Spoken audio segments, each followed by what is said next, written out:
ஸ்டூடெண்ட்ஸ்க்கு நீங்கள் நோட் பண்ணி கொடுத்தீங்க பார்த்தீங்கன்னா அந்த டேட்டில் நான் அனுப்பி விட்ருவேன். ஸோ அதனால் வந்து பார்த்தீங்கன்னா டெலிகிராம் ஆப் மட்டும் இன்ஸ்டால் பண்ணிட்டீங்களா நீங்கள் மட்டும் ஒரு டைம் செக் பண்ணிக்கோங்க. என் டெலிகிராம் ஆப்லேருந்து ஹாய் சார் மட்டும் அனுப்பிவிடுங்க. ஓகேங்களா?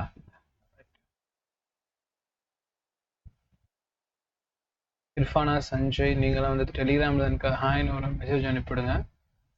தாமோதரன் அனுப்பிட்டாரு. திவ்யா சார் நீங்கள் மட்டும் எனக்கு டெலிகிராமில் ஹாய்னு அனுப்பிடுங்க 3 பேரும். நான் வீடியோஸ் வந்து பார்த்தீங்கன்னா ரெண்டரிங் போட்டாச்சு, அப்படியே ஒன்று சென்ட் பண்ணி விட்றேன். ஃப்ரீ டைமில் இருக்கப்போ டேட்டா இருக்கிறப்போ டவுன்லோட் பண்ணி வச்சுக்கோங்க. சரிங்களா? எது போய் எல்லாம் பிரிண்ட் அவுட் எடுத்துட்டீங்களா கொஸ்டின் பேப்பர்? ஸோ எப்பயுமே வீக்லி 1 டைம் வந்து பார்த்தீங்கன்னா கொஸ்டின் பேப்பர் பிரிண்ட் அவுட் எடுத்து வந்துருங்க. ஓகேங்களா? ஒரு 4 பேஜ் இருக்கும், ஒரு 10 ரூபா வருமா, இப்போ பிரிண்ட் அவுட் எடுத்துகிட்டு வந்துருங்க. ஓகேங்களா? இல்லை மேக்ஸிமம் கொஸ்டின் பேப்பர் வந்து வீக்லி பிரிண்ட் அவுட் எடுத்துங்க.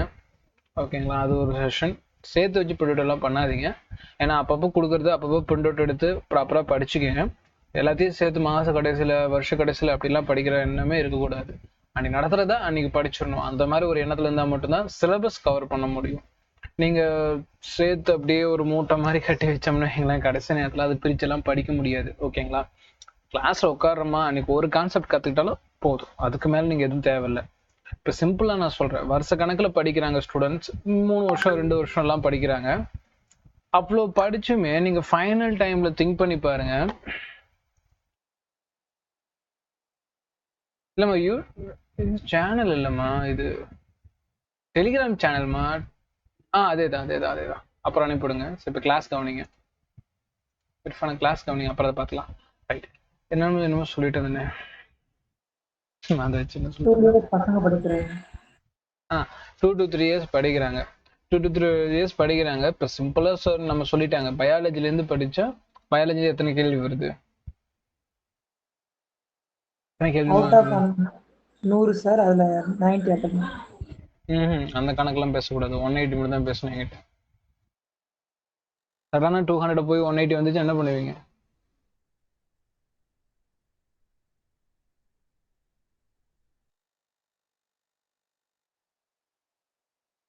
எத்தனை கொஸ்டின் மொத்தம் பயாலஜில?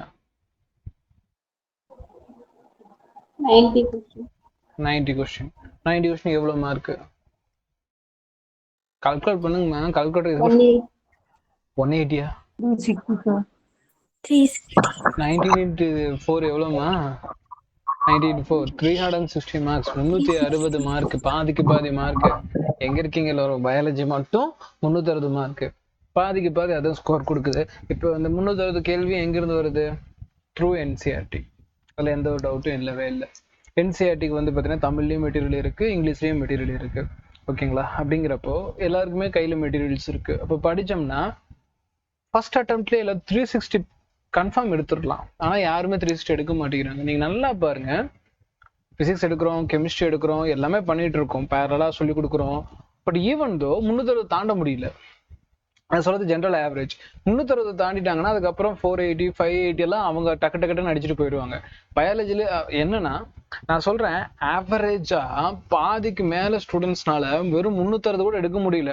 கொஸ்டின்ஸ் இங்கிருந்தா வரும்னு சொல்லியாச்சு, புக்கும் கையில இருக்கு, கொஸ்டின் பேப்பர்ஸும் ப்ரீவியஸ் இயர் நம்ம கிட்ட இருக்கு, ஈவன் தோ அச்சீவ் பண்ண முடியல. இதுதான் ரியாலிட்டி. ஓகேங்களா? அப்படிங்கிறப்போ ப்ரிப்பரேஷன் அப்படிங்கிறத தாண்டி நீங்க எவ்வளவு கொஸ்டின்ஸ் ப்ராக்டிஸ் பண்றீங்க அப்படிங்கிறது ரொம்ப முக்கியம். ஸோ இப்போ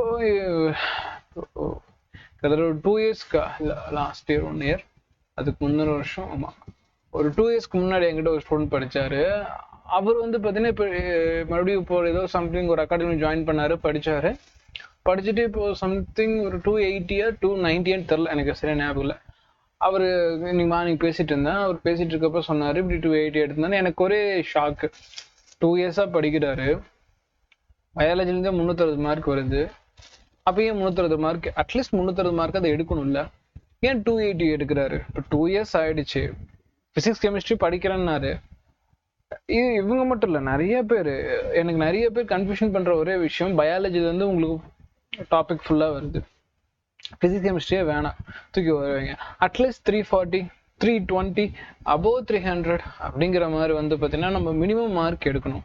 ஆனால் அந்த மார்க் டச் பண்ண முடியல அப்படின்னா தப்பு வந்து பேப்பர் மேலே கிடையாது, கண்டிப்பாக அது பியூரா ஸ்டூடெண்ட் மேலே தான். ஓகேங்களா? அதில் எந்த ஒரு டவுட்டும் வேணாம். ப்ராக்டிஸ் பண்ணல, ப்ராப்பர் டைமில் ரிவிஷன் பண்ணல, டைமை ரொம்ப வீண் அடிச்சிடுறாங்க. அதுதான் இங்கே வந்து பார்த்தீங்கன்னா ரொம்ப முக்கியம். அதனால பயாலஜி தானே அப்படின்னு சொல்லிட்டு வந்து பார்த்தீங்கன்னா ரொம்ப மெத்தனை போக்கா இருக்காம நான் ஃபர்ஸ்ட்ல இருந்தே சொல்லுவேன், பயாலஜிக்கான இம்பார்ட்டன்ஸ் நீங்க கன்ஃபார்ம் கொடுக்கணும். அது நல்லா புரிஞ்சுக்கங்க. உங்ககிட்ட மெட்டீரியல்ஸ் இருக்கு, இப்போ உங்களால படிக்க முடியும்னா ஒரு லெசன் நீங்களே தாராளமா படிக்கலாம். சரிங்களா? நான் நடத்துற வரைக்கும் வெயிட் பண்ண அவசியம் இல்லை. பிகாஸ் இந்த ப்ரிப்பரேஷனை பொறுத்த வரைக்கும் ஸ்டாஃப் சொல்லி கொடுப்பாங்க, கைட் பண்ணுவாங்க. பட் எக்ஸாம் நீங்க தான் எழுதணும், அதை மறந்துடாதீங்க. ஸோ சில லெசன்ஸ் நீங்களா எடுத்து படிக்கிறீங்க அப்படின்னா எனக்கு ஒரு பிரச்சனையும் கிடையாது. நீங்களா படிங்க, ஒரு ப்ராப்ளம் கிடையவே கிடையாது. ஓகேங்களா? ஆனா என்சிஆர்டி சிலபஸ்க்குள்ள இருக்கிற கேள்வியா தான் இருக்கணும். அவுட் ஆஃப் என்சிஆர்டி படிக்கிறோமோ இல்லை அவுட் ஆஃப் என்சிஆர்டி கொஸ்டின்ஸ் நீங்க படிச்சு பிரயோஜனமே கிடையாது. அது எப்படி சார் அவுட் ஆஃப் என்சிஆர்டினா உங்களுக்கே தெரியும். இப்போ டாபிக், இப்போ உதாரணத்துக்கு ஹெர்பேரியம் பத்தி வருது. ஹெர்பேரியம் என்சிஆர்டில இருக்கக்கூடிய ஒரு டாபிக். அது ரிலேட்டடா ப்ராப்ளம் நீங்க போட்டு பார்க்கலாம். ஹெர்பேரி ஷீட் பத்தி கேள்வி வருது. ஹெர்பேரி ஷீட்ல என்சிஆர்டில ஒரு இன்ஃபர்மேஷன் இருக்கு, அவ்வளவுதான். அந்த இன்ஃபர்மேஷன் பத்தி மட்டும் கேட்டதா அது என்சிஆர்டி கொஸ்டின். அந்த ஷீட்டோட லென்த் எவ்வளவு இருக்கு, அந்த ஷீட் வந்து பாத்தீங்கன்னா என்ன மெட்டீரியல் ப்ரிப்பேர் பண்ணுவாங்க, இந்த மாதிரி கேள்வி கேட்டாங்கன்னா அது அவுட் ஆஃப் என்சிஆர்டி கேட்கலாம். பட் ஆனால் அது அவுட் ஆஃப் என்சிஆர்டி. ஆனால் அவுட் ஆஃப் என்சிஆர்டி நம்ம நீட்ல எக்ஸ்பெக்ட் பண்ணவே முடியாது. ஸோ அதனால கொஸ்டின் ப்ராக்டிஸ் பண்றேன்னா அது என்சிஆர்டிக்குள்ள இருக்கணும். அது மட்டும் ஞாபகம் வச்சுங்க. இல்லையா, கிளாஸை ப்ராப்பராக அட்டன் பண்ணுங்க. கிளாஸ்ல கொடுக்குற ஒர்க்கை டெய்லியும் வந்து ரிப்பீட்டடா ரிவிஷன் பண்ணுங்க. எனக்கு அது போதும் பஸ். மற்றபடி எதுவுமே தேவை கிடையாது. இதை மட்டும் ஞாபகம் வச்சுக்கோங்க. ஸோ அப்படிங்கிறப்போ ஆவரேஜா எல்லாருமே 360 எடுக்கணும். பட் எடுக்க மாட்டேங்கிறாங்க. அதே நிலைமை தான் எனக்கு உங்களுக்குங்கிறது இந்த ரியாலிட்டி புரிஞ்சுக்கணும். ஓகேங்களா? நீங்க என்ன தெரியுமா நினைப்பீங்க, இந்த மனக்கணக்கு போடுவாங்க. நான் நிறைய யூடியூப் சேனல்ல பார்த்துருக்கேன், வருஷம் சொல்லுவேன். அந்த யூடியூப் சேனல்ல இந்த தம்ப்நெயில்ல பார்ப்பேன், இந்த ப்ரிவியூல இருக்குல்ல, ஹவு டு ஸ்கோர் 580+ அப்படின்லாம் போட்டிருப்பாங்க. எனக்கு இன்ட்ரெஸ்டா இருக்கும். ஏன்னா நமக்கு தெரிஞ்சுன்னா நம்ம ஸ்டாஃப், நமக்கு தெரிஞ்சுன்னா நம்மளும் ஸ்டூடெண்ட் சொல்லி கொடுத்து எல்லாத்தையுமே 580 எடுக்கலாம்ல அப்படி சொல்லிட்டு நானே கிளிக் பண்ணி பார்த்தேன். அந்த சார் என்ன சொல்றாருன்னா, பயாலஜில இப்படி 70 கொஸ்டின் எழுதுங்க, பிசிக்ஸ்ல ஒரு 20 கொஸ்டின் எழுதுங்க, கெமிஸ்ட்ரியில் ஒரு 25 கொஸ்டின் எழுதுங்க அப்படிங்கிறாரு. ஈஸியா தானே இருக்கு. அப்ப எல்லாருமே 580+ தானே எடுக்கணும். எடுக்க மாட்டேங்கிறாங்களே. 580+ எவ்வளவு எடுக்கிறாங்க? ஜஸ்ட் 10% கம்மியான ஸ்டூடெண்ட்ஸ் எடுக்கிறாங்க. 90% எடுக்க மாட்டேங்கிறாங்க. வெறும் 10% ஸ்டூடெண்ட்ஸ் தான் 580+ போறாங்க. 10%. அப்படிங்கிறப்ப யோசிச்சு பாருங்க. 100% ஸ்டூடெண்ட்ஸ்க்கும் இது காமனான வீடியோ. ஆனா அந்த 10% இருக்காங்க பாத்தீங்களா, அவங்க இந்த வீடியோ ஃபாலோ பண்ண மாட்டாங்க. இதுதான் ரியாலிட்டி. யார் திரும்ப ஃபாலோ பண்ணுவாங்க? இந்த 90% ஸ்டூடெண்ட்ஸ் வந்து அந்த யூடியூப் வீடியோவை பார்த்து ஏமாறுறது இல்லையா? ஈவன் கிளாஸ் ஸ்கூல்லையும் இதுதான் சொல்லுவாங்க, என்ன இது படிங்க, இது படிங்க. ரெண்டாவது வந்து படிங்கம்பாங்க. எப்படின்னா இந்த லெசன்ல இருந்து ஒரு 4 கொஸ்டின், எல்லா ஸ்ட்ராட்டஜியும் சூப்பர் நல்லா இருக்கு, ஆனா மார்க் வரலையே. எனக்கு தெரிஞ்சு யார் ஒருத்தராவது அப்படி படிச்சு மார்க் போனாங்களா? கண்டிப்பா இருக்காது. நீங்க டாப்பர்ஸ் யாருக்கு வேணா கேட்டு பாருங்க, ஃபுல் என்சிஆர்டி கவர் பண்ணவங்க தான் இருப்பாங்க. ஃபுல் என்சிஆர்டி கவர் பண்ணியே பாதி ஸ்கோர் பண்ற ஸ்டூடெண்ட்ஸ் தான் இங்க இருப்பாங்க. ஏன்னா அந்த அளவுக்கு வந்து ரிவிஷன் ரொம்ப ஒரு கஷ்டமான எக்ஸாம். அது மைண்ட்ல நல்லா ஞாபகம் வச்சுங்க. பிசிக்ஸ் செமிஸ்டர் ஓரமா வைங்க. First biology point of view வந்தாலே இங்க நிறைய பேர்த்தால முடியாதுங்கிற விஷயத்த ஒத்துக்கணும். ஓகேங்களா? ஸோ இந்த மனக்கணக்கு எப்பவுமே போடாங்க. எப்படி பயாலஜில 360 எடுத்துருவோம் அந்த கணக்கே நீங்க போடக்கூடாது. பயாலஜில ஃபர்ஸ்ட் அடி வாங்குவீங்க இல்லையா? பயாலஜி நல்லா பண்ணிட்டு பிசிக்ஸ் கெமிஸ்ட்ரி ரொம்ப ஒர்ஸ்டா பண்ணி பயாலஜில எடுத்து நெகட்டிவ்ல போக வைப்பீங்க. ஸோ இந்த 2 பாசிபிலிட்டிஸ் தான் இருக்கு. ஸோ நெகட்டிவ் மார்க் இருக்கு. அதனால வந்து பார்த்தீங்கன்னா கேர்ஃபுல்லாக ஹேண்டில் பண்ணணும். இஷ்டத்துக்கு எழுதக்கூடாது. அதனால வந்து பார்த்தீங்கன்னா தியரியை ப்ராப்பராக அண்டர்ஸ்டாண்ட் பண்ணி எழுதணும். அதுக்கு தான் சொல்றது ரிவிஷன்லாம் பண்ண. இப்போ நேற்று ஒரு நாள் லீவு. இங்க எத்தனை பேர் வந்து ரிவிஷன் பண்ணீங்க அப்படிங்கிறது கேள்விக்குறி தான். ஏன்னா நான் கொஸ்டின் கேட்டாதான் தெரியும். நான் கொஸ்டின் கேட்பேன், இந்த கிளாஸ்ல வேணாம், பட் அடுத்த இதுல வந்து பார்த்தீங்கன்னா இந்த ஹாலிடே கொடுக்குறேன் பார்த்தீங்களா, அன்னைக்கு ஏதாவது ஒர்க் கொடுத்ததுன்னா ஓகே, பட் ஒர்க் இல்லைன்னா நீங்க ரிவிஷன் பண்றீங்களா கொஸ்டின் கேட்பேன். ஸோ ப்ராப்பர் டைம்ல படிங்க. ரெண்டாவது, நீட் எல்லாருமே கிராக் பண்ண மட்டும் நினைச்சிடாதீங்க. ரியாலிட்டி நீங்க உணர்ந்துக்கங்க. கிட்டத்தட்ட ஒரு இந்த வருஷம் நீட் எத்தனை பேருமே எழுதுனாங்க? 13 லட்சமா? பார்த்துலாமா? 2 லட்சம். இல்ல நம்ம அது ஓகே. கிட்டத்தட்ட இந்த பாருங்க காட்டுறேன். இந்த வருஷம் எத்தனை பேர் எழுதிருக்காங்க? NTS release NEET 2020 result statistics out of 20 lakhs applicants. அதுல 20 lakhs candidates has appeared. 20 லட்சம் பேர் வந்து பார்த்தீங்கன்னா எழுதிருக்காங்க. Out of 11.11 lakhs qualified for the exam. என்ன சொல்ல வராங்க? குவாலிஃபைட் எக்ஸாமா? Okay right. அப்படின்னா 11 லட்சம் பேர் எழுதிருக்காங்க. ரைட். இந்த கணக்கு தான் இருக்கும். 20 லட்சம் பேர் வந்து பார்த்தீங்கன்னா அப்ளை பண்ணியிருப்பாங்க. அது குவாலிஃபிகேஷன்லாம் வந்து கடைசி எக்ஸாம் எழுதி முடிச்சவங்க அப்படின்னு பார்த்தோன்னா 11 லட்சம் பேர். நம்ம ஒரு ஆவரேஜா ஒரு 1 லட்சம் போட்டுக்கலாம். குவாலிஃபை பாஸ் ஆனவங்க சார் பாதிக்கு பாதியா? இப்போ 20 லட்சம் பேர் எழுதுனாங்களா? 20 லட்சம் பேரா? 20 ஆல் இந்தியா தானே சார் அது? இந்தியா லெவல் 20 லட்சம் பேர் வந்துட்டாங்களா? இல்லை, நான் இன்னும் ஒரு 4 வருஷம் முன்னாடி கணக்கு, நான் 4 வருஷம் முன்னாடி 14 லட்சம் பேர் தான் எழுதுனாங்க. 6 லட்சம் பேர் எக்ஸ்ட்ரா எழுதிட்டாங்களா? 18 பேர் சார். நான் 3 வருஷத்துக்கு முன்னாடி சொல்றேன். 2019-18 கோவிட் டைம் தான் அப்போ சொன்னேன். அப்போதான் நான் அப்போ பார்த்ததோட சரி. அதுக்கப்புறம் இந்த நம்பர்ஸ் எல்லாம் பார்க்கறது இல்லை. பிகாஸ் இப்போ இதில் பாதிக்கு பாதி எப்படியா இருந்தாலும் அவுட், ஃபெயில் பண்ணி விட்டுருவாங்க. அதே மாதிரி தான் 20 லட்சம் பேர்னா அதில் பாதி பேர் ஃபெயில். அதுதான் ரிசல்ட். இங்கே இந்த ஏன் 11 லட்சம் பேர் பாஸ்னா ஆக்சுவலாக அப்படி கிடையாது. 20 லட்சம்னா அதுல பாதி பேர் ஃபெயிலாக தான் போடுவாங்க. அதுதான் பாதிக்கு பேர் பாஸ், பாதி பேர் ஃபெயிலு. பாஸ் ஆனாலும் இங்கே பிரயோஜனம் கிடையாது. பாஸ்லையும் கட் ஆஃப் ரீச் பண்ணணும். இப்போ நீங்கள் பாஸ் ஆகிட்டீங்கன்னா ஏதோ டீம்டு யூனிவர்சிட்டி பிரைவேட் காலேஜில் வேணால் ஜாயின் பண்ணிக்கலாமே தவிர்த்து கவர்மெண்ட் சீட்டு, ஸோ ஃபீஸ் கன்செஷன் இந்த மாதிரி எதுக்குமே போக முடியாது. ஸோ பாஸ் பண்ணுறது யாருக்கு பெனிஃபிட்டாக இருக்குன்னா, ஈவன் நான் டீம் யூனிவர்சிட்டி போய்க்கிறேன், பிரைவேட் காலேஜ் போய்க்கிறேன் அப்படின்னு சொல்றவங்களுக்கு வேணா யூஸ்ஃபுல்லாக இருக்குமே தவிர்த்து மற்ற யாருக்குமே யூஸ்ஃபுல்லாக. இந்த 11 லட்சம் பேர் இப்போ குவாலிஃபிகேஷன், அப்போ 20 லட்சம் பேர் தான். ஸோ 6 லட்சம் பேர் இப்போ இன்க்ரீஸ் ஆகிட்டாங்க. கிட்டத்தட்ட 3 வருஷத்துல அத்தனை பேர் இன்க்ரீஸ். ஏன்னா நான் ஏன் இந்த நம்பர்லாம் பார்க்க மாட்டேன்னா, இது தேவையே இல்லை. ஏன்னா இதை பார்த்து இதெல்லாம் ஸ்ட்ராட்டஜி வச்சு ஒன்றுமே பண்ண முடியாது.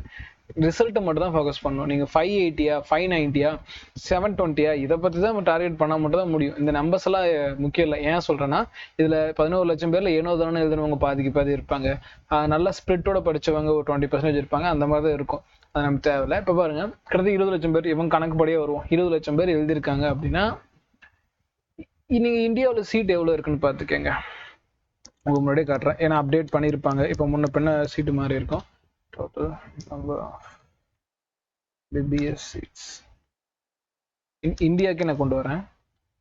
இந்தியா கணக்கு தான் எடுத்தோம். ஸ்பீக்கிங் ஆஃப் MBBS சீட்ஸ், மொத்தம் 651 காலேஜ். கிட்டத்தட்ட ஆஃபரிங் இல்லை கவர்மெண்ட் சீட் போய்க்கலாம். கவர்மெண்ட் சீட் மட்டும் காட்டுறேன். 54,278 சீட் கவர்மெண்ட் சீட் இருக்கு. மீது ஒரு 50,000 சீட் பிரைவேட் இருக்கு. ஒரு 1 லட்சம் சீட்டு இருக்குன்னு வச்சுக்கலாம். இதுல நீங்க இங்க இருக்க யாருமே பிரைவேட்காக போட்டி போட போறவங்க கிடையாது. எல்லாமே கவர்மெண்ட்காக போட்டி போடுறவங்க தான். உங்களுக்கான காம்படிஷன் 54,000 சீட்டு. எத்தனை பேர்ல? 11 லட்சம் பேரும் இதுக்கு போராடுறாங்க. 11 லட்சத்துல 54,000 கவர்மெண்ட் சீட்டு. அதுலயும் தமிழ்நாடுல மட்டும் பார்க்கலாம். இன்னுமே காம்படிஷன் எவ்வளவு ஹெவின்னு புரியும். ஸோ இந்தியா லெவல்ல பார்த்தா கூட ஒரு ஓவரால் ஐடியா கிடைச்சிருக்கும் 54,000 சீட்டுன்னு. ஆனா இதுல இந்தியா லெவல்ல நமக்கு 5,225 சீட்டு. இது முன்ன பின்ன மாறலாம். இப்போ காலேஜஸ் ஒரு 6 காலேஜ் வரப்போகுது, அதெல்லாம் ஓகே. ஸோ நமக்கு தேவை செமி கவர்மெண்ட் ஒன்று, அதெல்லாம் தாண்டி விட்டு நமக்கு வந்து பார்த்தீங்கன்னா கிட்டத்தட்ட ஒரு 5,200 சொல்ற நமக்கு சீட்டு இருக்குன்னு வச்சுக்கலாம். இவ்வளோ சீட்டு இருக்கப்போ 5,225 சீட்டு வச்சிருக்கோம். நீங்க இப்போ தமிழ்நாட்டில் மட்டும் குவாலிஃபைடு பீப்புள்ஸ் அப்படி பார்ப்போமா? தமிழ்நாட்டில் மட்டும் எத்தனை பேர் எழுதி இதுக்காக போராடுறாங்க அப்படின்னு பார்த்துடலாம். முன்ன நம்பர்ஸ் மாறலாம், எக்ஸாக்ட் கிடையாது. கிட்டத்தட்ட 1,47,000 பேர் கேண்டிடேட் ரெஜிஸ்டர் அப்பீர்டு டாப்பர் ப்ரொவென்ஷன் ஓகே. அப்பீர்டு 1,44,560. 1,44,516 பேர். எவ்வளவு சீட்டு? வெறும் 5,225 சீட்டு. இதுல வந்து குவாலிஃபைடு 78,000 பேர் வந்துட்டாங்க. தமிழ்நாடு பாருங்க எந்த அளவுக்கு டஃப் காம்படிஷன் கொடுத்துருக்கு. பாதிக்கு மேல நமக்கு அச்சீவ் பண்றாங்க. இது ரியலா வந்து பாத்தீங்கன்னா ஒரு பெரிய காம்படிஷன் லெவல் தான். It's okay. பாதிக்கு பாதி நியர்பை அடிச்சுக்கலாம். அப்படின்னா கிட்டத்தட்ட இங்க பாருங்க, 78,698 பேர்ல வெறும் 5,225 சீட்டு. 5,000 சீட்னு வச்சுக்கலாம். இது 80,000 மாத்திக்கங்க. 80,000னா 75,000 பேர் வெளியே போகணும். பாஸ் பண்ணியுமே 70,000 பேர் வெளியே போகணும். இதுதான் நிலைமை. சரிங்களா? சொல்ல போனா 80,000 வச்சா 75,000 பேர் கிட்ட சொல்ல போனா 75,000 பேர் வந்து பாத்தீங்கன்னா வெளியே போகணும். ஸோ அப்படின்னா கிட்டத்தட்ட 90%, நான் அதே தான் சொன்னேன், 10% 90% பீப்புள்ஸ் வெளியே போய் தான் ஆகணும். சீட்டு கிடையாது. நீங்க படிக்கணும்னு நினைச்சாலும் முடியாது. அப்போ அந்த வெறும் 10% அப்படின்னு சொல்லுவாங்க. இது எக்ஸாக்டா சொல்லணும்னா இந்த ஸ்டாட்டிஸ்டிக்ஸ் எல்லாம் வந்து பார்த்தீங்கன்னா எக்ஸாக்டா உங்களுக்கு புரியுற மாதிரி உங்களுக்கு சொல்ற ஒரே வார்த்தை தான். இது நம்பர்ஸ் வருஷம் வருஷம் மாறும். எப்படின்னா நீங்க எழுதக்கூடிய எக்ஸாம்ல 10ல ஒரு ஆளா இருக்கணும். அதுலயும் 10ல ஆளா இருக்கும். எப்படின்னா நீங்க நீங்க கணக்கு போட்டு பாருங்க. இது கரெக்டா ஒரு 1 லட்சம் ஞாபகம் வச்சுங்க. இது கொஞ்சம் 1 லட்சமா ரவுண்ட் ஆக்குங்க. இதை வந்து பாத்தீங்கன்னா ஒரு 10,000 ரவுண்ட் ஆக்குங்க. இப்போ புரியும். இதை 10,000 ரவுண்ட் ஆக்குங்க. இது 1 லட்சம் ரவுண்ட் ஆக்குங்க. ஸோ அப்போ உங்களுக்கு புரியும் என்னன்னா 10ல ஆளா இருக்கணும். நீங்க போட்டி போடக்கூடிய 10 பேர்ல ஆளா இருந்தா மட்டும்தான் உங்களுக்கு சீட்டு. ஓகேங்களா? 10ல கடைசி ஆளா இருந்தா சீட்டு கிடையாது. ஈவன் 2வது ஆளா வந்தா கூட உங்களுக்கு சீட்டு கிடையாது. ஏன்னா அடுத்த 10ல கூட ஆளுக்கு சீட்டு போயிடும். ஸோ இதுதான் போட்டியோட நிலைமை. சரிங்களா? நீங்க இப்ப நம்ம கிளாஸ்ல வந்து பாத்தீங்கன்னா இருக்கிற ஸ்டூடெண்ட்ஸ் கூட நம்ம காம்படேட் பண்ணி ஜெயிக்க முடியல அப்படிங்கிற பட்சத்துல நீங்க மெயின் எக்ஸாம்லயும் அதே ரிசல்ட் தான் வரும். சரிங்களா? அதனாலதான் ரேங்க் நெக்ஸ்ட் கிளாஸ்ல இருந்து போட்டு விட்டுறேன். ஓகேங்களா? இது ஒரு பாயிண்ட் சொல்லணும்னு நினைச்சேன். அடுத்து வந்து கவுன்சிலிங் அப்புறம் வந்து சில ஸ்டூடெண்ட் ஜாயின் பண்றாங்க. ஸோ அதுவும் என்னன்னா கவுன்சில் அட்டன் பண்ணிட்டு வரேன் சார் சொன்னாங்க. அதனால அது ஒன்று. ஸோ இப்போ இன்னும் அட்மிஷன் ஓப்பனில் தான் இருக்கு. நிறைய பேர் தான் ஜாயின் பண்ணுவாங்க ஆஃப்டர் கவுன்சிலிங். இது ஒன்று. ப்ளஸ் ஆஃப்லைனில் நிறைய பேர் வந்து ஜாயின் பண்ணிக்கிறாங்க. ஸோ நான் முடிஞ்ச வரைக்கும் ஆஃப்லைன் கிளாஸஸும் டாபிக்ஸ் எல்லாம் ரெக்கார்ட் பண்ணி வைக்கிறேன். சரிங்களா? நமக்கு தேவையான டாபிக்ஸ் வந்து ரெக்கார்ட் பண்ணி வைக்கிறேன். அதுவும் நான் உங்களுக்கு ப்ரொவைட் பண்றேன். ஓகேங்களா? தேவைப்பட்ட ஆஃப்லைன் உங்களுக்கு நான் தரேன். இல்லையா தேவைப்படாது மேக்ஸிமம் நான் உங்களுக்கு ஈவினிங் கிளாஸ்ல எல்லாமே கவர் பண்ணிடுவேன். அது ஒன்றும் பெரிய இஷ்யூ ஆக போதில்லை. ஓகே, மேபி நடுவில் பவர் கட் ஆகலாமா? பவர் கட் ஆச்சுன்னா ரிவிஷன் பண்ணுங்க. ஓகேங்களா? அப்பயே சொல்லிடுறேன். இங்க ரெயின் மழை பெய்ய ஆரம்பிச்சிருச்சு. ஸோ அதனால டக்கு நடுவில் பவர் ஆஃப் ஆனாலும் ஆகும். அப்புறம் ரிவிஷன் பண்ணுங்க. சரி, இப்போ உங்களுக்கு புரியுற மாதிரி சொன்னோம்னா ஆவரேஜா 10ல ஆளா இருக்கணும். இதை மட்டும் நல்லா ஞாபகம் வச்சுக்கோங்க. ஸோ நம்ம கிளாஸ்ல 10 பேர் இருக்காங்கன்னா அதுல ஆளா நீங்க இருக்கணும். அந்த ஒண்ணும் இல்லை, அந்த 10 பேர்ல நானும் ஒருத்தனா இருப்பேன். சரியா? ஸோ என்னையுமே நீங்க முந்தணும். நீங்க எல்லாத்தையுமே தாண்டி வந்துட்ட அப்புறம் கடைசியா நான் இருப்பேன். என்னையவே தாண்டி அடுத்த ஸ்டேஜுக்கு போனா மட்டும்தான் உங்களுக்கு சீட்டு. சரிங்களா? ஏன்னா என்னையும் நீங்க ஜெயிக்கணும். அதுக்கப்புறம் தான் உங்களுக்கு சீட்டு. ஏன்னா ஒருவேளை நான் உங்க 10 பேர்ல ஒருத்தனா இருந்தா, இல்ல இப்ப இந்த பிரபஞ்சன் இந்த ஃபர்ஸ்ட் மார்க் சொன்னார்ல, அவங்க 10 பேர்ல ஒருத்தரா இருந்தா உங்க சீட்டு போச்சு தானே. ஸோ அதனால போட்டியை என்னைக்குமே சுலபம்னு மட்டும் நினைச்சுக்காதீங்க. உங்க 10 பேர்ல ஒருத்தர் நானாவோ இல்ல பிரபஞ்சனாவோ இல்ல இன்னொரு ஸ்டூடெண்ட் பெஸ்ட் ஸ்டூடெண்டாவோ இல்ல பெஸ்ட் டீச்சராவோ யாரோ ஒருத்தர் இருக்கிறாங்க அப்படின்னா போட்டியை விட்டு கொடுத்துருவீங்களா? என்ன கிடையாது. இல்ல, போட்டி போட்டு ஜெயிக்கலாம், ஜெயிக்கவும் முடியும். சரியா? பாயிண்ட் புரியுதா இல்லையா? இதுதான் வந்து சிம்பிளான தியரி. ஓகேங்களா? இப்ப சிம்பிளா நான் சொன்னேன்னா இப்ப என்னை கொண்டு போய் எக்ஸாம்ல உட்கார வச்சீங்கன்னா ஓப்பனா சொல்றேன், நான் இப்போ எக்ஸாம் எழுதுனா ஒரு 580+ தான் எடுப்பேன். உண்மைதான். 580 இல்லைன்னா 600 மார்க் எடுப்பேன். டோட்டல் மார்க் எடுக்க மாட்டேன். என்ன ரீசன் அப்படின்னா நான் ரிவிஷன் பண்ண மாட்டேன். நான் டீச்சர். என்னோட பாயிண்ட் டீச்சிங் ஒன்லி. சரியா? நான் சொல்லி கொடுப்பேன், உங்க கரெக்ஷன் பண்ணுவேன். அதுல வரக்கூடிய பிளஸ் ஆர் மைனஸை வந்து பாத்தீங்கன்னா கரெக்டா பேலன்ஸ் பண்ணி உங்களுக்கு நெக்ஸ்ட் லெவலுக்கு கூட்டிட்டு போவேன். இதுதான் வந்து பாத்தீங்கன்னா என்னோட வேலை. நான் ஸ்டூடெண்ட் கிடையாது. சரியா? நிறைய பேர் கேட்பாங்க, சார் நீங்க எக்ஸாம் எழுதுங்க சார், மொத்தமா மார்க் எடுத்து காட்டுங்க சார். நான் எடுத்து காட்ட மாட்டேன் கிடையாது. நான் ஸ்டூடெண்டா இருக்கணும். அதுக்கு நான் ஸ்டூடெண்டா இருக்கணும்னா எனக்கு இந்த டீச்சிங் வேலைலாம் இருக்கக்கூடாது, இந்த மேனேஜிங் ஒர்க்லாம் இருக்கக்கூடாது. எனக்கு புக்கும் பேப்பர் நோட்ஸ் இது மட்டும் உட்காந்தேன்னா நான் கன்ஃபார்ம் 720 மார்க்கும் எடுத்து காட்டுவேன். நான் ஸ்டூடெண்டா இருக்கிறப்ப சொல்றேன். புரியுதா இல்லையா? ஸோ என்னோட நீங்க கம்பேர் பண்ணிக்கிறீங்கன்னா சிம்பிள்மா, நான் டீச்சர். நான் என்னோட வேலை வந்து பார்த்தீங்கன்னா வேற ஒரு வேரியன்ட்ல இருக்கும். எல்லாத்தையும் மேனேஜ் பண்ண ஒரு சுச்சுவேஷன்ல இருக்கும். ஆனா நான் ஒரு ஸ்டூடெண்டா மாறினா கண்டிப்பா உங்களுக்கு பயங்கரமான ஒரு டஃபா இருக்கும். பட் உங்களோட காம்படிஷன்ல நானும் இருக்கிறேன்னு நினைச்சுக்கோங்க.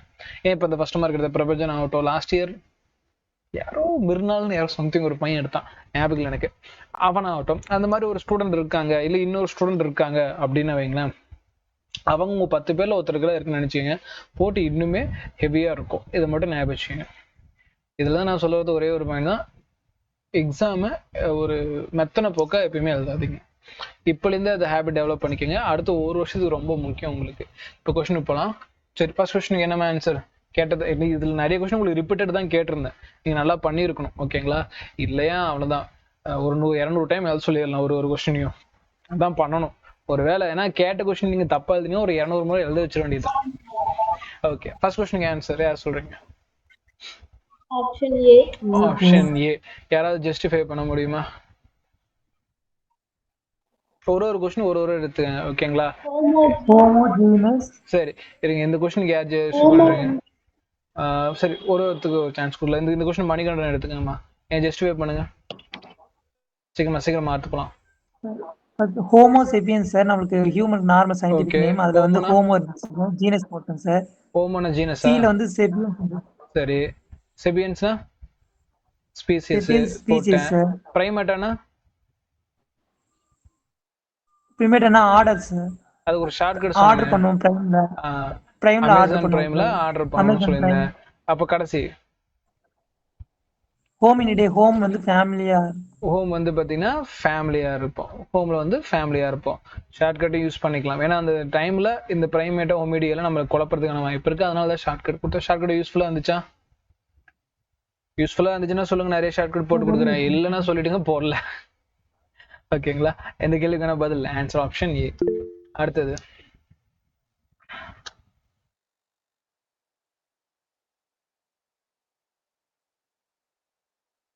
எங்க புதரம் போயிடுச்சா? ஓகே, ரெண்டாவது கேள்விக்கு யார் சந்திரமே சொல்றீங்களா? இந்த கேள்விக்கு என்ன ஆன்சர்? அதை நம்ம கிளாஸ்ல டிஸ்கஸ் பண்ணியிருக்கோம்ல. எது வந்து கான்ட்ரரியா இருக்கு, எது முரணா இருக்கு, எந்த விதி முரணா இருக்கு? சந்திரமதி சொல்லுங்க பாக்கலாம்.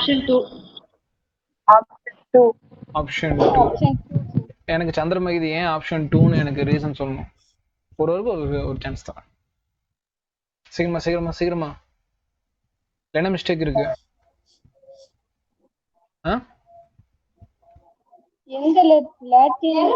எனி லாங்குவேஜ் கிடையாது, லாட்டின் லாங்குவேஜ். வெரி குட் மா. Answer option 2. அடுத்தது கொஸ்டின் நம்பர் 3. என்ன ஆன்சர்? இன்கரெக்ட் ஸ்டேட்மெண்ட் ஆல்ரெடி நம்ம டிஸ்கஸ் பண்ணிட்டோம். Fourth option. ஏன் மியூசியம்ல வந்து பார்த்தீங்கன்னா ஃபோட்டோகிராஃப்ஸ் மட்டும் இருக்கு அப்படிங்கிறது ஏற்றுக்க முடியாத ஒரு விஷயம். அடுத்து வந்து பார்த்தீங்கன்னா சரி ஓகே, எனக்கு வந்து இந்த டைப்பிங்ல இருக்கு பாத்தீங்களா, இதுக்கு மேல ஒரு கொஸ்டின் இருக்கு. நீங்க எந்த கொஸ்டின் எக்ஸ்பிளைன் பண்றீங்கன்னு மட்டும் எனக்கு டைப் பண்ணி விடுங்க பார்க்கலாம், நான் சூஸ் பண்ணிக்கிறேன். இந்த மொத்தம் எத்தனை கொஸ்டின் இருக்கு? ஏன்னா ஆளுக்கு ஒரு கொஸ்டின் கண்டிப்பா சொல்லி ஆகும். ஆனால் காம்படிட்டிவ் ஸ்பிரிட்டே இருக்கு அது கொஞ்சம் கூட. மொத்தம் எத்தனை? ஒரு 60 கேள்வி இருக்குமா? 60 கேள்வி நீங்க எந்த கேள்வி சொல்றீங்க அப்படிங்கிறத எனக்கு டைப் பண்ணி விடுங்க, அதை நான் சூஸ் பண்ணிக்கிறேன். ஓகேங்களா? அடுத்து 4வது கேள்வி. Species are consider as. Species நீங்க எந்த மாதிரி கன்சிடர் பண்ணுவீங்க? Real basic unit. Real basic வகைப்பாட்டின் உண்மையான அடிப்படை அலகு. Answer option 3. Answer option 3. Okay, Irfana சொல்றீங்களா 5வது கேள்விக்கு? சொல்லுங்க பார்க்கலாம். ஹெர்பேரியம் ஷீட்ல ஆப்ஷன் 1. ஏன்னா அது வந்து நாட் கேரி. அப்ப ஹெர்பேரியம் ஷீட்ல என்னென்ன இருக்கும்? ஹெர்பேரியத்துல என்ன எதிர்பார்க்கலாம்? நேம் ஆஃப் தி கலெக்டர் கொடுக்கலாம், local name, botanical name. 4. Date of collection இருக்கும். 5. English name. அதான் local name, botanical name, English name. Place of collection. Collector சொல்லிட்டீங்களா? Name of collector. Okay, right. இன்னும் எக்ஸ்ட்ரா டீடைல் இருக்கும், நமக்கு அது தேவையில்லை. ஓகேங்களா? இந்த கேள்விக்கான பதில் answer option 1. Height of the plant. ஒரு தாவரத்தோட உயரத்தை நம்ம ஒரு ஹெர்பேரியத்தாலே எதிர்பார்க்க முடியாது. அடுத்தது 6வது கேள்வி. இது அப்படி பார்த்துருக்கோமா? பார்க்கலாம்னு பார்த்துடலாம். கிவன் தி 2 ஸ்டேட்மெண்ட்னா ஒன்றும் இல்லை, கண்ணை மூடிக்கிட்டு எந்த ஸ்டேட்மெண்ட்டை நீங்கள் சரி, எந்த ஸ்டேட்மெண்ட் தப்பு அப்படிங்கிறத சொல்கிறது தான். ஓகேங்களா?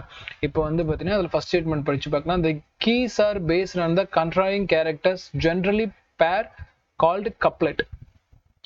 கீங்கிறது வந்து பார்த்தீங்கன்னா கண்ட்ராடிங் கேரக்டராக இருக்கும், அதுக்கு பேர் கப்லன்னு சொல்லுவாங்க. கப்பலுக்கு வந்து பார்த்தீங்கன்னா ஒரு ஸ்டேட்மெண்ட் லீடுன்னு சொல்லுவாங்க. கரெக்ட் தானே?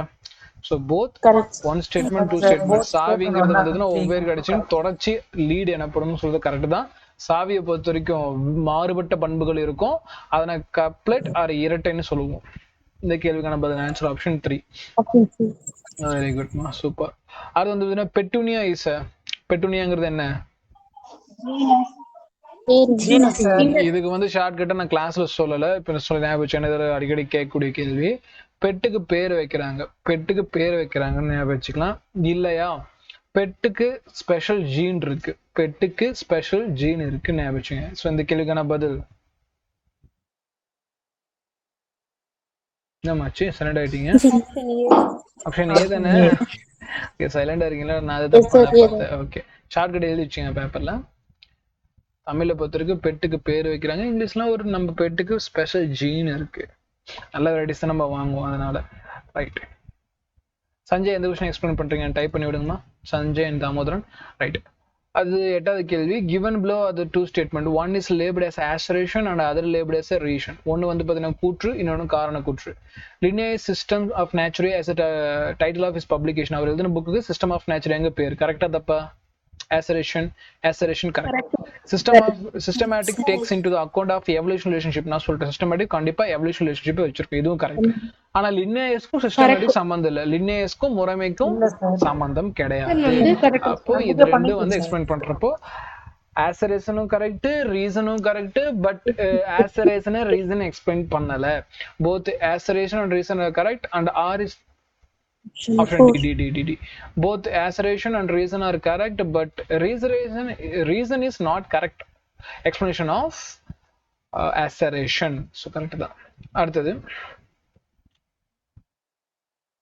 genus Petunia tatura belongs to the family. பேரினம் Petunia tatura எந்த குடும்பத்தை சார்ந்தவை? கேள்வி கொஞ்சம் மாடிஃபை பண்ணுமா, எந்த குடும்பத்தை சேர்ந்தவை? இது நம்ம கிளாஸ்ல நடத்துறப்ப சொல்லி இப்ப என்ன கேள்வி? சரி, Solanaceae. ஓகேங்களா?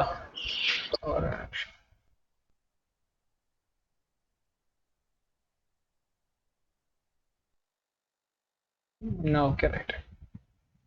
இது நம்ம கிளாஸ்லயே பார்த்துருந்தோம் Solanaceae. பட் ஃபியூச்சர்ல நம்ம என்ன Solanaceae பத்தி பார்ப்போம். Fabaceae ஏதோ ஒரு ஃபேமிலி தூக்குனாங்க, எனக்கு என்ன ஃபேமிலி சிலபஸ்ல ரெடியூஸ் ஆகுன்னு தெரியல, பட் நம்ம ஜென்ரலா ஆஸ் யூஷுவல் எல்லா ஃபேமிலியும் பார்ப்போம். இந்த 3 ஃபேமிலியுமே கிளாஸ்ல நடத்துவேன். பட் ஏதோ ஒரு ஃபேமிலி தூக்கி இருந்தாங்க, எனக்கு சரியா ஞாபகம் இல்லை. அது என்னன்னு நான் செக் பண்ணி சொல்றேன். இந்த கேள்விக்கான ஆன்சர் எதுல வருது? Option 3 Solanaceae.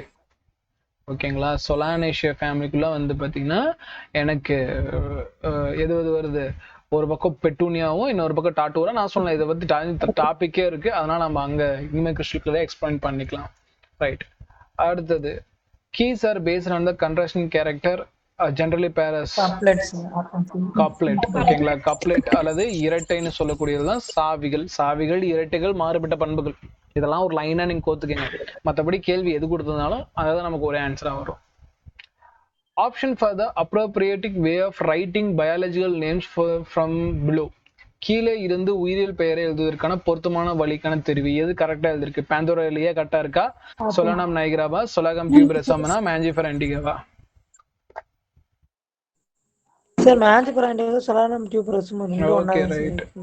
Okay right. இது யார் போகல? தாமோதரன் சொல்றீங்களா அதுக்கு? இருங்க நான் தாமோதரன் பாப்போம். தாமோதரன் இந்த கிளாஸ் அட்டெண்ட் பண்ணிருக்கேன்னா பண்ணலீங்களா?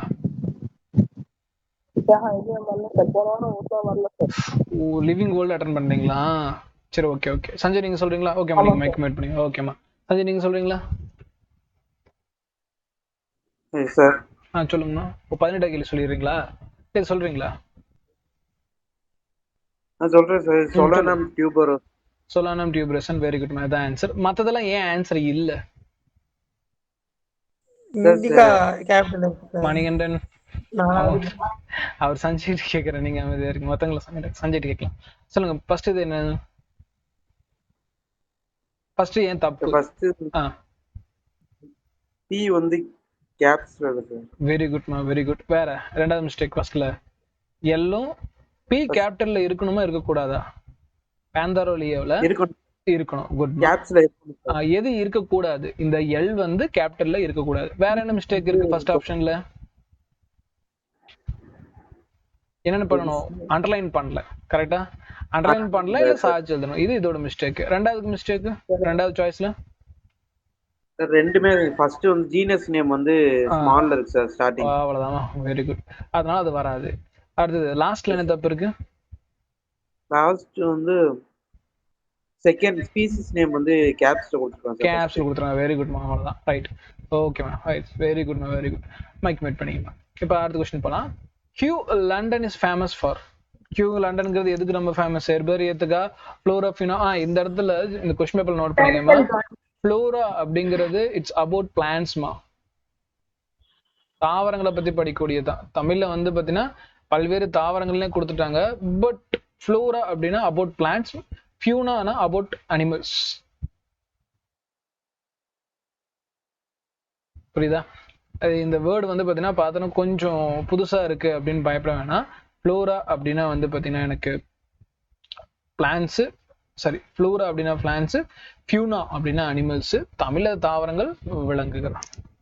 ரைட். இல்ல பீயிங் த லார்ஜஸ்ட் பொட்டானிக்கல் கார்டனா? கியூங்கிறது என்னது? இருக்குதுலே மிகப்பெரிய லார்ஜஸ்ட் தாவரவியல் பொட்டானிக்கல் கார்டன். பூங்கா. ஸோ இந்த கேள்விக்கான பதில் ஆன்சர் ஆப்ஷன் 3. 12வது கேள்விக்கு ஆன்சர் ஆப்ஷன் 3. 12வது கேள்விக்கு ஆன்சர் ஆப்ஷன் 3. ரைட்டா? இதை வந்து பார்த்தீங்கன்னா நோட் பண்ணிக்கோங்க. ஆன்சருக்கு ரெடி, அதை நான் சென்ட் பண்ணி விட்றேன். ஓகேங்களா? அதில் கூட பார்த்து நீங்கள் நோட் பண்ணுங்க. பட் இந்த இதில் தேவையான நோட்ஸ் மட்டும் எழுதி வச்சுங்க. அடுத்து வந்து பார்த்தீங்கன்னா ரீட் த ஸ்டேட்மெண்ட். இது ஆல்ரெடி பார்த்தது தான். இதில் என்ன தப்பு? Animal taxonomy have the evolved international code of zoological nomenclature. Correct. International code of zoology தான் அனிமல்ஸ் தான் இருக்கு, ICZT. ஸோ இது கரெக்ட். பயாலஜிக்கல் இதெல்லாம் ஆல்ரெடி கேட்டது. Biology follow the locally accepted. தப்பு. அது வந்து scientific names of Mangifera written of Mangifera indica. இதுவும் தப்பு. The number of species that are known of describes of range by 1.7 to 1.8 correct. The scientific name thus the human piece written as the Homo sapiens ஆச்சு எழுதணும். தப்பு. அப்ப இதுல எது correct? Option sorry என்னன்னா A and E வரணும். So இது எது கரெக்ட்? சரி, A and D. A and D வரணுமா? A and D வரணும். அப்ப இந்த கேள்விக்கான பதில் ஆன்சர் ஆப்ஷன் C நோட் பண்ணிக்கோங்க. Okay ma'am, answer option C note பண்ணிக்கோங்க. Okay right. அடுத்த கேள்வி ஸ்னேகா எக்ஸ்பிளைன் பண்றீங்களாமா? மற்றவங்க ஸ்னேகா எக்ஸ்பிளைன் பண்ணுங்க. Binomial nomenclature consist of 2 names. என்னென்ன நேம்ஸ் இருக்கும்? முதல்ல எப்ப எழுதினாலும் பேரினத்துல எழுதணும் சார், பெரிய எழுத்தால. ரெண்டாவது வந்து சிற்றினத்தால எழுதணும் சார். பரவாயில்ல, ஒரு கேள்விக்கு 2 ஆன்சர். Very good. அப்ப இந்த கேள்விக்கான பதில் answer option B. First genus, அடுத்தது ஸ்பீசிஸ். வெரி குட், சூப்பர்மா, சூப்பர். அளவுக்கு தெளிவா இருந்தீங்கன்னா பயாலஜில டைம் ஈஸியா பிடிச்சிடலாம். இதெல்லாம் வந்து டைம் கன்சூமிங் கிடையாது. இப்போ நான் கொடுத்தது எல்லாமே டைம் கன்சூமிங் கிடையாது. அடுத்ததுல டைம் கன்சூம் பண்ற மாதிரி இருக்கும். டைம் கன்சூம் என்னன்னு கேக்குறீங்களா? இது 13வது கேள்வி பாக்குறீங்களா? இதுதான் ஸ்டாண்டர்ட் கொஸ்டின். நீங்க இதை தான் எக்ஸ்பெக்ட் பண்ணணும். இங்க இருக்கு பாத்தீங்களா, இந்த 15 16 கேட்கலாம், பட் அதை எக்ஸ்பெக்ட் பண்ணாதீங்க. இந்த மாதிரி கேள்விதான் அதிகமா நீங்க எக்ஸ்பெக்ட் பண்ணணும். அப்பதான் ஒரு ஸ்பீடா நமக்கு எழுதக்கூடிய நேச்சர் வரும். ரைட். ஆக இந்த மாதிரி கேள்வி கேட்க மாட்டாங்க. நீங்க கொஸ்டின் பேப்பர் கையில இருக்கு, செக் பண்ணிக்கலாம். சரி, ரீசெண்ட் பண்ண வந்துருச்சு எல்லாத்துக்கும். நேற்று கூட கொஸ்டின் பேப்பர் ரீசெண்ட் பண்ணியிருந்தேன். யாரோ வரல, நீங்க அதை இதுதான் இது கிளிக் பண்ணீங்கன்னா மெயில் அடிச்சு லாகின் பண்ணீங்கன்னா இது வரைக்கும் நடந்த ஒரிஜினல் கொஸ்டின் பேப்பர்ஸ் கொடுத்துருப்பேன். ஓகேங்களா? இது பிரிண்ட் அவுட் எடுத்துக்கங்க அப்படின்னு சொல்லிட்டு இது கொடுத்துருப்பேன். ஓகே தானே?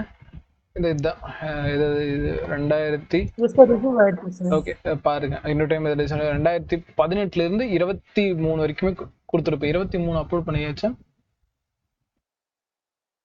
18 2024 இல்ல, இது 23 23 E6 கொடுத்துருக்கேன். இது 23. நான் இன்னொரு டைம் மாத்தி விட்டுறேன். ஓகே, அதில் சின்ன கரெக்ஷன் இருக்கு, நான் பண்ணிடுறேன். இதை பிரிண்ட் அவுட் எடுத்துக்கோங்க. சரிங்களா? அது எத்தனை பேஜ்? 1 2 3 4 5 6 7 8 9 10 11 12 மொத்தம் 12 பேப்பர் இருக்கு. எப்படியா இருந்தாலும் ஒரு இது வந்து பார்த்தீங்கன்னா ஒரு கொஸ்டின் பேப்பர் 100 பக்கமாவது இருக்கும். இதெல்லாம் பாருங்க, 43 பக்கம் இருக்கு. ஆவரேஜா ஒரு கொஸ்டின் பேப்பர் எவ்வளோ பேஜ் இருக்கு? 40 50 பக்கம் இருக்கு. ஸோ இதெல்லாம் பல்கா ஒரு மெயின் ஜெராக்ஸ் சென்டர் இருக்குல்ல, அங்கே போய் போடுங்க. இந்த லோக்கல் ஜெராக்ஸ் சென்டர்ல போடாதீங்க. ஏன் அப்படின்னா லோக்கல் ஜெராக்ஸ் சென்டர்ல வந்து காசு அதிகமாக இருக்கும். இதே மெயின் ஜெராக்ஸ் சென்டர்னா 29 பேஜ் பாதிக்கு விலையே போட்டு விட்டுருவான். ஸோ அதனால மெயின் இடத்துக்கு போய் இதில் வந்து பிரிண்ட் அவுட் போட்டுக்கோங்க ஃப்ரீ டைம் கிடைக்கிறப்போ. Okay right. எங்க அடுத்து க்ளோஸ் பண்ணிக்கலாம். கவனே. Phylogenetic classification is based on phylogenetic நான் சொல்லிட்டேன். It's about evolutionary relationship. Descent ஒண்ணு இல்ல, வம்சாவளி. தமிழ்ல படிச்சா புரிஞ்சிருக்கும். இவனுக்கு அடுத்து இவன், இவனுக்கு அடுத்து இவன், ஸோ இவனுக்கு அடுத்து இவன், இவனுக்கு அடுத்து இவன். புரியுதா இல்லையா? அந்த சாட் தான் டெசன்ட்னு சொல்லுவாங்க. அப்படியே கீழே இறங்கி போயிட்டு இருக்கும். So phylogenetic classification is based on common evolutionary relationship. நான் கண்ணை மூடிட்டு எப்பயுமே சொல்லுவோம் பைலோஜெனடிக் அப்படிங்கிற வேர்டு வந்துட்டாலும் நீங்க எதை சொல்லணும்? எவல்யூஷனரி ரிலேஷன்ஷிப்னு சொல்லிட்டு. நான் இப்போ RH விக்டேக்கரை பத்தி நடத்துறப்ப கூட சொல்லியிருந்தேன், கவனிச்சிருந்தா தெரிஞ்சிருக்கும். RH விக்டேக்கர் வந்து கிளாசிஃபிகேஷன்ல கடைசி பாயிண்ட் என்ன, எதை பேஸ் பண்ணியிருப்பாரு, எதை அடிப்படையை வச்சிருப்பாரு? பைலோஜெனடிக் கிளாசிஃபிகேஷன் வச்சிருப்பாரு. படிச்சிட்டீங்களா? படிச்சிருக்கணும். என்ன வருஷம் RH விக்டேக்கர்? 1969. இதுல இன்னொரு விஷயம் கூட நான் சொல்லியிருந்தேன். என்ன சொல்லியிருந்தேன்? ஒரு ரெவல்யூஷன் பத்தி சொல்லியிருந்தேன். என்ன revolution? Green revolution. Green revolution. பரவாயில்ல, நோட் பண்ணலாலும் குட் குட். அதை பத்தி ஒரு சின்ன கதையே சொல்லியிருந்தேன். 1969 பத்தி என்னென்ன படிப்போம் அப்படின்ட்டுலாம்.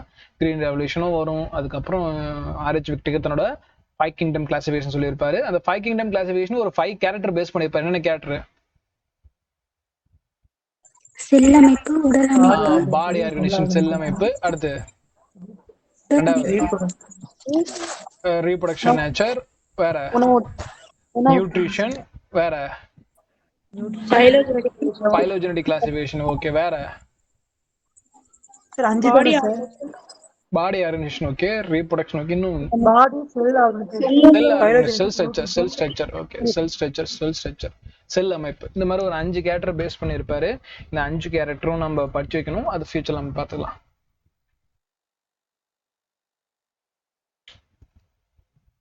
Okay. National botanical research institute, இதுக்கு நான் ஒரு ஷார்ட்கட் சொல்லியிருந்தேன். என்ன ஷார்ட்கட் சொல்லியிருந்தேன்? சொல்லலையா? லக் இருந்தா தான் ரிசர்ச் பண்ண முடியும். லக் இருந்ததுதான் ரிசர்ச் பண்ண முடியும். சொல்லிட்டேன் அந்த ஷார்ட்கட் உங்களுக்கு சொன்ன மாதிரி ஞாபகம் இல்லை. லாஸ்ட் பேட்ச் சொல்லிட்டேனா? Okay okay right. லக் இருந்தாதான் நம்ம ரிசர்ச் பண்ண முடியும். லக் இருந்தாதான் ரிசர்ச் பண்ண முடியும்னு நான் சொல்லியிருந்தேன். ஏன் அப்படின்னா இந்த ஹவ்ரோ குழப்பம். ஏன் ஹவ்ரோல என்ன இருக்கு? இந்தியன் ஹவ்ரோ மும்பை. ஹவ்ரோ மும்பைல என்ன இருக்கு? Indian botanical garden. படிச்சீங்களா இல்லையா? இந்தியன் பொட்டானிக்கல் கார்டன் இருக்கும். நேஷனல் பொட்டானிக்கல் ரிசர்ச் இன்ஸ்டியூட்ல வந்து லக்னோல பிளேஸ் ஆயிருக்கும் அப்படின்னு நான் சொல்லியிருந்தேன். ஸோ ரெண்டும் குழப்பக்கூடாது. பாருங்க, இந்த மாதிரி கேள்வி கேட்பாங்க. நம்ம எதிர்பார்க்காத நேரத்துல ஒரு சர்ப்ரைஸ். இந்தாங்க, இதுதான் நேஷனல் பொட்டானிக்கல் கார்டன், எங்க இருக்கு அப்படின்னு கேட்பாங்க. கியூ அப்படின்னு கேட்டீங்கன்னா ராயல் கார்டன் அப்படின்னு பார்த்தோம்னா அது கியூ லண்டன்ல இருக்கக்கூடிய அதான் இருக்குது பெரிய பயாலஜி பொட்டானிக்கல் கார்டன். சரி. Musca domestica is a common name for ஈஸியான கொஸ்டின் தானே. ஹவுஸ்ஃபுல்லி, வீட்டு ஈன்னு நமக்கு சொல்லுவாங்க. ரைட். சபின்டாலஸ்னா எதுக்கு வரும்? எதுக்கு? மேங்கோ. மேங்கோல எதுல வரும்?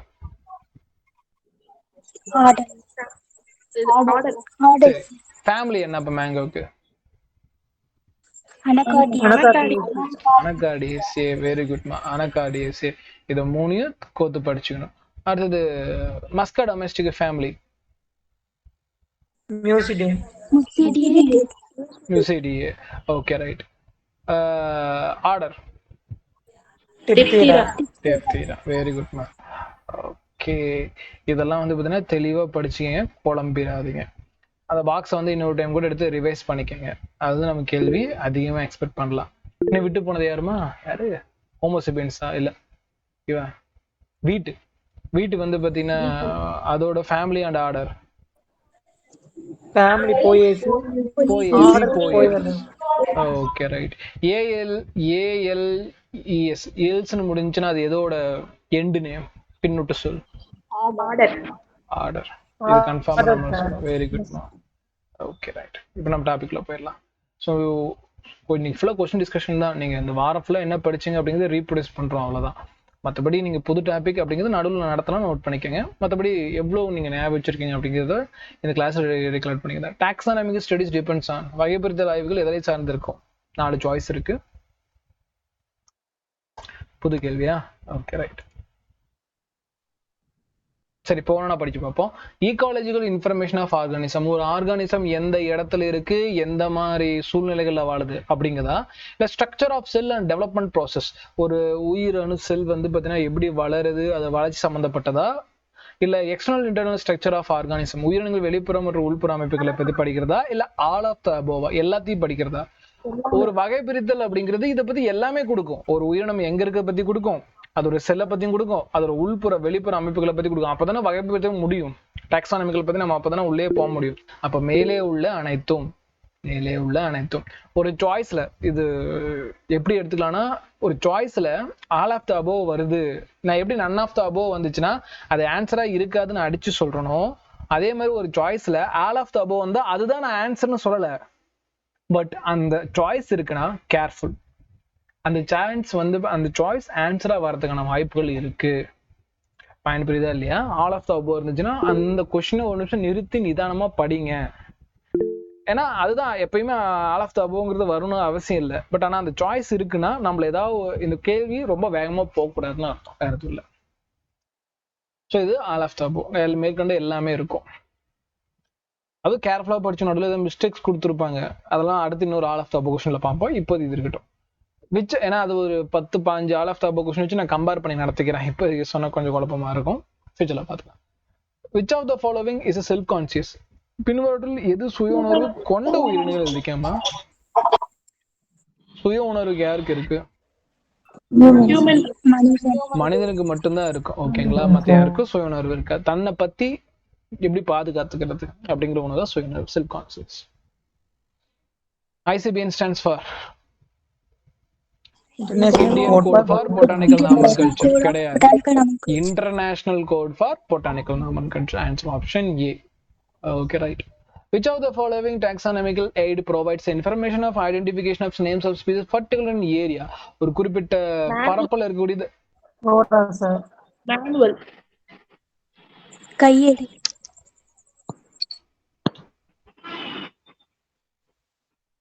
கையேடா? ஏன் கையேடு?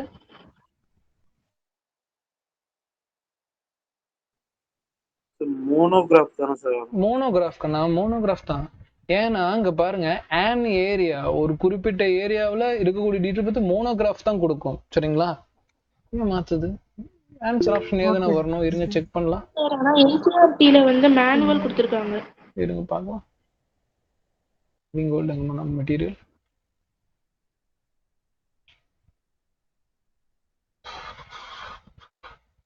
இந்த பட்சம் living world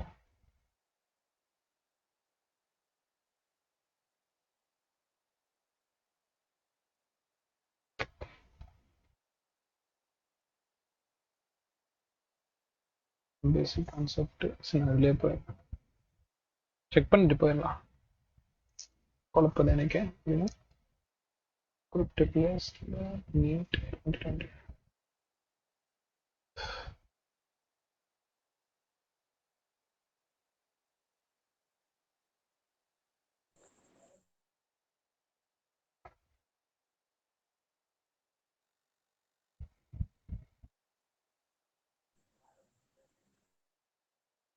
Manuals used for found in area. Okay. One of the contents. Okay. Manuals தான். Okay. நான் ஆன் ஏரியானா இங்க எனி ஒன் டாக்ஸான் தான் மோனோகிராஃப். ஒரே ஒரு டாக்ஸானை பத்தி கொடுத்தது மட்டும் தான் நம்ம சொல்லணும். இதுல ஏதாவது அப்படி இருக்கா கேள்வியில? எனி ஒன் டாக்ஸான்னு சொல்லிட்டு ஏதாவது ஒரு உயிரினத்தை பத்தி படிக்கிறது, ஏதாவது ஒரு டாக்ஸை பத்தி படிக்க மட்டும் தான் வரணும்.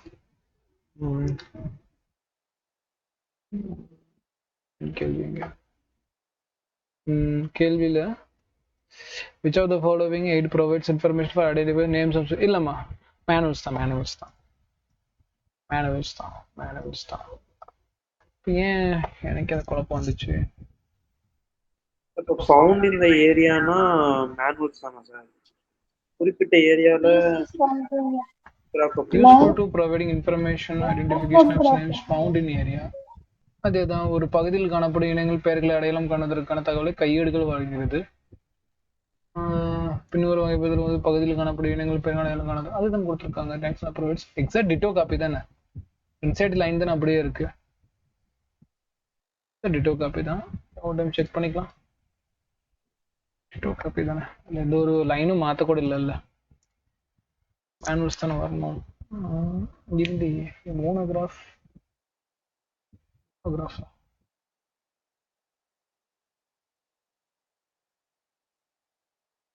மேனுவல்ஸ் இல்லை மேனுவல்ஸ் தான் 100% மேனுவல்ஸ் தான். அதே தானே கொடுத்துருக்காங்க பாருங்க. Taxonomical aid provides information for identification names of found in area. இந்த இடத்துல அப்படியே நம்ம இன்சிஆர்டியில் பார்த்தாலும் அதுதான் கொடுத்துருப்பாங்க. Most useful providing information for identification names of found in area. அதே தான் மேனுவல்ஸ் தான் 100% மேனுவல் தான். மோனோகிராஃப் இல்லை, அது எனி ஒன் டாக்ஸான் தான் வரும். மேனுவல்ஸ். ஆன்சர் ஆப்ஷன் 2 தான். சின்ன கன்ஃபியூஷன். ஓகே, ஆன்சர் ஆப்ஷன் 2 தான் வரும். அடுத்தது in Mangifera indica Linn, what does Linn stands for? லின்ங்கிறது எதை குறிக்குது இந்த இடத்துல? லின்னேயஸ். வெரி குட் மா. அடுத்தது binomial nomenclature was given by, யார் வந்து இருசொல் பெயரிடும் முறை கொடுக்குறாங்க? ஜான் ரேயா? யாரு? Carolus Carolus Linnaeus. Answer option A. 23க்கு 1. அடுத்து ஆல்ரெடி லாஸ்ட் கிளாஸ்லயே பார்த்துட்டோம். which one of the following organism is scientifically printed according to the international rules of nomenclature and correctly described? கரெக்டா சொன்ன ரூல்ஸ் இது நம்ம லாஸ்ட் கிளாஸ்ல டிஸ்கஸ் பண்ணோம். Plasmodium falciparum is a protozoan pathogen causing most serious type of மலேரியாவை ஏற்படுத்தக்கூடிய plasmodium falciparum உயிரினம். அதான் மீதுல அதுல என்னென்ன மத்தெல்லாம் மிஸ்டேக்ஸ் இருக்குன்னு ஆல்ரெடி சொல்லிட்டேன். அது தெரியுதுல்ல? ஞாபகம் இருக்கா? மஸ்கா டொமெஸ்டிகா. இப்ப பாருங்க, மஸ்கா டொமெஸ்டிகா வந்து லிசார்டோட பேரா? பள்ளியா? மஸ்கா டொமெஸ்டிகா என்னது? பூச்சி. ஓகேவா? House fly. அதனால இது தப்பு. அடுத்ததுல வந்து பாத்தீங்கன்னா Felis tigris Indian tiger Gir forest வந்து well protected in Gir forest. கிர்னா என்னன்னா லாஸ்ட் கிளாஸ்லயே நான் விஷுவலாவே காட்டினேன். கிர் ஃபாரஸ்ட்ல யார் இருப்பாங்க? லயன்ஸ், சிங்கங்கள் மட்டும்தான் இருக்கும். E coli is the எண்டபை சரிசகோலையா? எண்டபை கோலை சரிசகோலை. Okay right. அதுவும் தப்பு. இது நல்ல question. which is less general character as compared to genus? genus compare பண்றப்போ வந்து பாத்தீங்கன்னா எனக்கு அதாவது வந்து பாத்தீங்கன்னா which is less general character.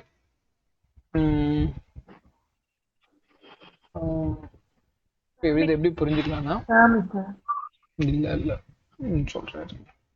இதுக்கான லேடர் போலாம் ஃபர்ஸ்ட். ஸோ கிங்கு பையில கிளாஸ் ஆர் ஃபேமிலியில gene special. Kingdom phylum class order family gene species. சரி ரைட். கவனிங்க, இதுல ஜென்ரல் கேரக்டர் அப்படின்னு வந்து பார்த்தோம்னா ஜென்ரல் கேரக்டர் வந்து பார்த்தீங்கன்னா யாருக்கு அதிகமா இருக்கும் அப்படின்னு பார்க்குறோம். ஜென்ரல் கேரக்டர் அப்படிங்கிறது காமன் கேரக்டர்ஸ் அப்படின்னு நம்ம சொல்லலாம். இப்போ உதாரணத்துக்கு இப்போ ஸ்பீசிஸ் எடுத்துன்னா ஒரு மனுஷனை கம்பேர் பண்றான்னா அவன் ஆண் இல்லையா பெண்ணுன்னு டிஃபர் ஆயிருப்பான். ரெண்டு பேருக்குமே 2 கை இருக்கும், 2 கால் இருக்கும், முதுகெலும்பு இருக்கும், தலை மூளை எல்லாமே. ஸோ இதுதான் காமன் கேரக்டர்ஸ் அப்படிங்கிறது. இதுவே நமக்கு கொஞ்சம் ஜீனஸ்குள்ள போனோம்னா இன்னொரு சிப்பன்சியோட கம்பேர் பண்ணுவோம். சிப்பன்சியோட பாக்குறப்போ நமக்கு கொஞ்சம் கேரக்டர் அந்த அளவுக்கு காமனா இருக்காது. ஃபேமிலி போனா இன்னும் காமனா இருக்காது. ஆர்டர் போறப்போ நம்மளோட வேற மாதிரி இருப்பாங்க.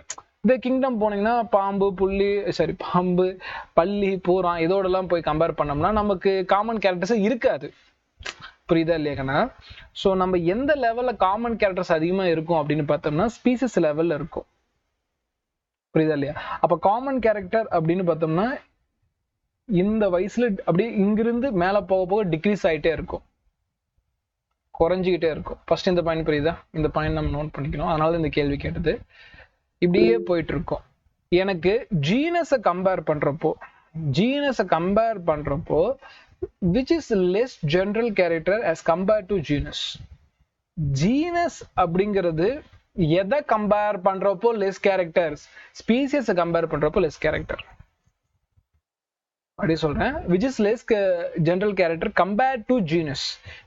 ஜீனஸை கம்பேர் பண்ணணும், ஜீனஸை லெஸ் கேரக்டர்னு ப்ரூவ் பண்ணணும். அப்போ அதை விட அதிக காமன் கேரக்டர் வச்சிருக்கிறது யாருன்னு பார்க்கணும். யாரு? ஸ்பீசியஸ். அப்ப ஸ்பீசியஸ் தான் நமக்கு என்னது? ஸ்பீசியஸ் நீங்க சொன்னா மட்டும்தான் இந்த ஜீனஸ்ல வந்து கம்மியான ஜென்ரல் கேரக்டர் இருக்கிறது உங்களால ப்ரூவ் பண்ண முடியும். கொஞ்சம் இது குழப்பம், பட் இது என்சிஆர்டில இருக்கக்கூடிய ப்ராப்ளம். அதே டைம் வந்து பாத்தீங்கன்னா சிபிஎஸ்இ எக்ஸாம்ஸ்ல கேட்ட கொஸ்டின். அதனால இந்த கொஸ்டின் வச்சிருக்கேன். கொஞ்சம் குழப்பினாலும் இதுதான் அர்த்தம். பாயிண்ட் புரியுதா? ஸோ ஜீனஸை கம்பேர் பண்ணி அந்த ஜீனஸை வந்து கம்மியான லெஸ் ஜென்ரல் கேரக்டர்னு ப்ரூவ் பண்ணோம்னா ஸ்பீசிஸ்க்கு தான் என்னது அதுக்கான திறமை இருக்கு. பாயிண்ட் புரியுதா? இந்த கேள்விக்கான பதில் ஆன்சர் ஆப்ஷன் டி. 25 கேள்வி ஆன்சர் புரிஞ்சா?